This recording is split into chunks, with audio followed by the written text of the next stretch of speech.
Olá, pessoal. Vamos encerrar hoje o nosso assunto sobre Primeira República.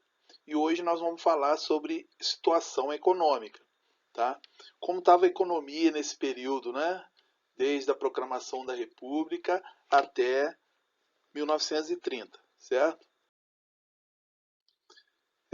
Vamos falar um pouquinho como era a produção nessa época, tá? A produção agroexportadora. O que quer dizer isso? Né? A economia nessa época era baseada na produção de matérias-primas e gêneros tropicais destinado à exportação, desculpa, tá?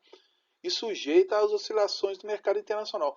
É, nós não tínhamos indústria ainda nesse período, certo? Então a economia ela continuou como era no final da monarquia.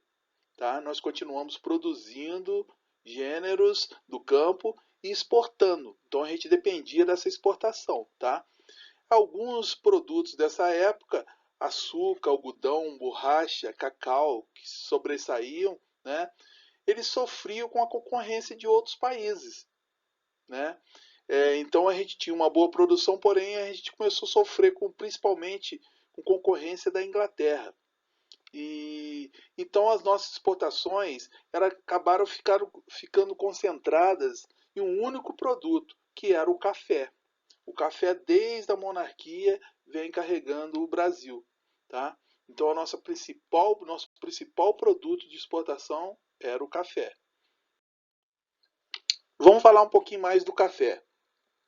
Esse produto que se destacava principalmente em São Paulo, Rio de Janeiro e Minas Gerais. Tá? Então, esse foi o grande produto que nós tivemos nesse período. Todos aqueles outros produtos que nós citamos anteriormente, eles sofreram muito com concorrência internacional. E com relação ao café, o Brasil era o principal exportador do mundo. Né? Tanto é que o café ele foi responsável por mais de 50% das exportações brasileiras nesse período da Primeira República. Tá? Então, o café foi muito importante para a nossa economia. Nós vamos ver lá na frente que essa superprodução de café prejudicou em alguns momentos a nossa economia. Tá? Mas, como eu falei anteriormente, não foi só o café que se destacou. O café era o principal produto. Mas a borracha, por exemplo, foi produzida na região amazônica, né? O que é a borracha? Era um látex que era extraído das seringueiras, né? Lá no Amazonas, e isso foi um produto que competiu muito próximo do café, mas só que ele teve um período pequeno. Foi do final do século XIX até 1910, o auge da borracha, né? E quem comprava isso? O Brasil era responsável por quase 90% da borracha do mundo vendia. Então, quem comprava essa borracha? Para que servia essa borracha? A indústria automobilística, que estava em desenvolvimento nesse período, precisava muito para fazer pneus, fazer peças de borracha, né, para o carro, e consumia muita borracha.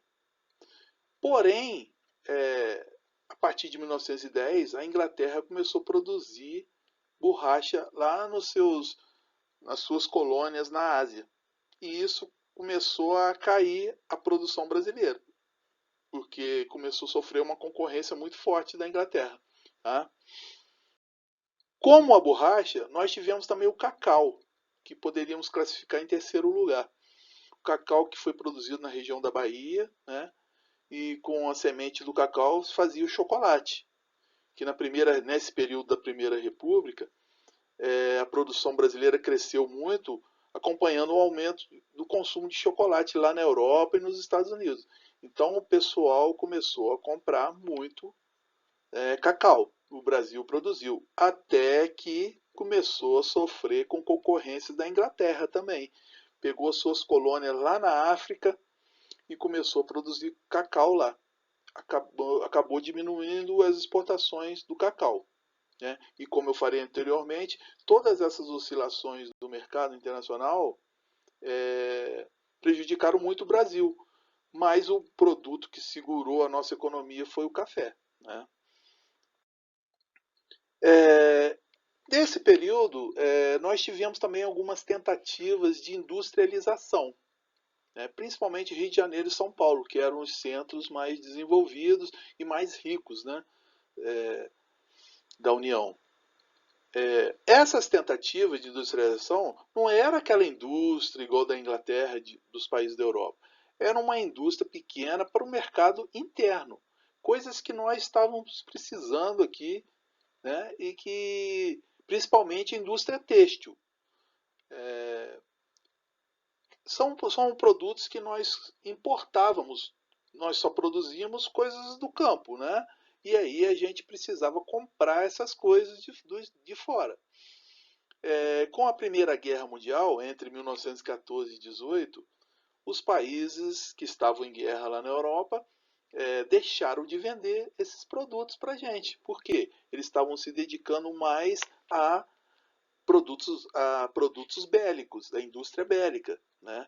E então o que, que o Brasil fez? Começou a criar pequenas indústrias para socorrer o nosso mercado interno, né? É, com o aumento da população, principalmente em Rio de Janeiro e São Paulo, com a urbanização dessas cidades, começou a mudar um pouquinho suas características. Começou a receber imigrantes, começou as primeiras indústrias, né? E o povo começou a sair do campo e vir para a cidade. Isso já começou a criar um ambiente de industrialização, tá? Mas não era aquela industrialização que nós só vamos ter lá na frente com Getúlio Vargas, né?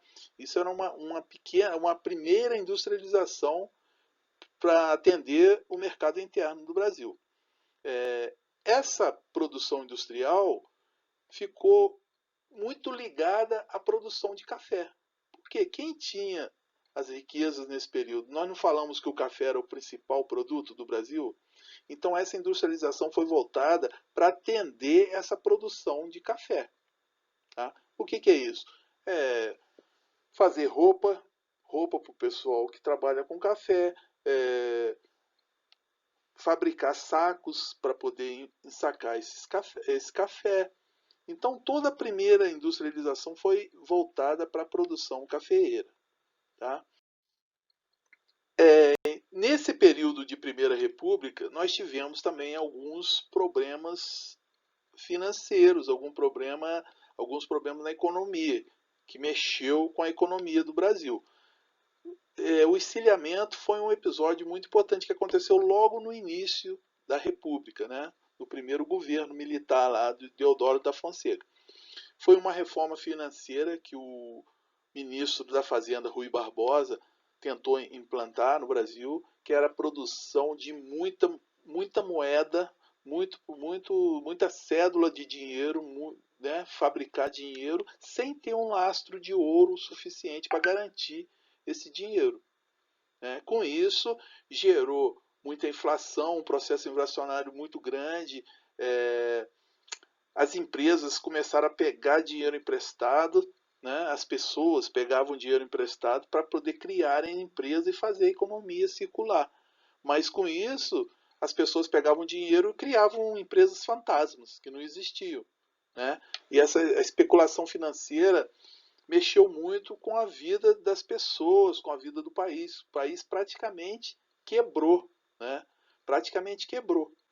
E isso gerou um processo inflacionário muito grande, mexendo muito com esses primeiros governos militares.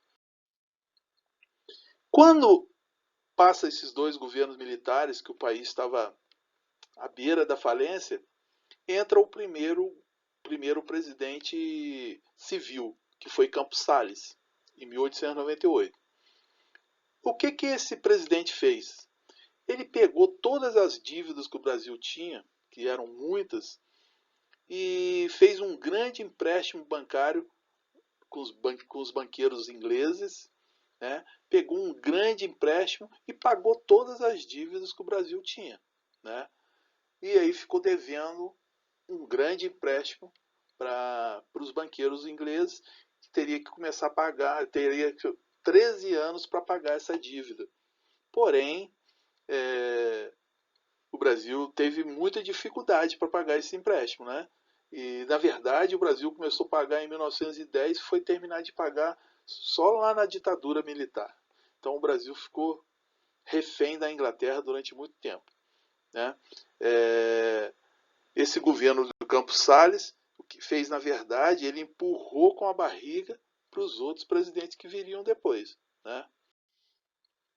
Temos um outro evento da economia muito importante, que foi o convênio de Taubaté. Que foi isso? O que foi esse convênio? Uma reunião que teve na cidade de Taubaté em 1906, né? Os governos de São Paulo, Minas e Rio de Janeiro combinaram entre si, né, com os produtores de café, que iriam comprar todos os excedentes de café produzidos. O que é excedentes? O que não vendeu. O que você produziu, o que sobrou, o governo compraria esse café para manter o preço, né, para manter essa política de valorização do café e, com isso, beneficiar os produtores de café, né?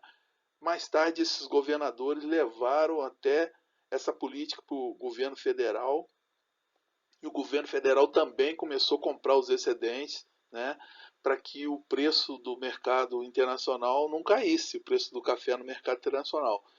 E com isso, o Brasil teve um super estoque, não tinha o que fazer com café. O que eles fizeram? Tiveram que destruir café, queimar café, né, para poder mexer com a economia. Então, quer dizer, usou dinheiro público para comprar o café dos produtores de café, para os caras não quebrarem, e o Brasil ficou com esse café parado. Então, pessoal, isso foi apenas um panorama da economia nesse período da Primeira República. Tá? O que nós temos que fazer? Juntar todo esse material, né, para a gente entender esse período importante da história do Brasil. Tá?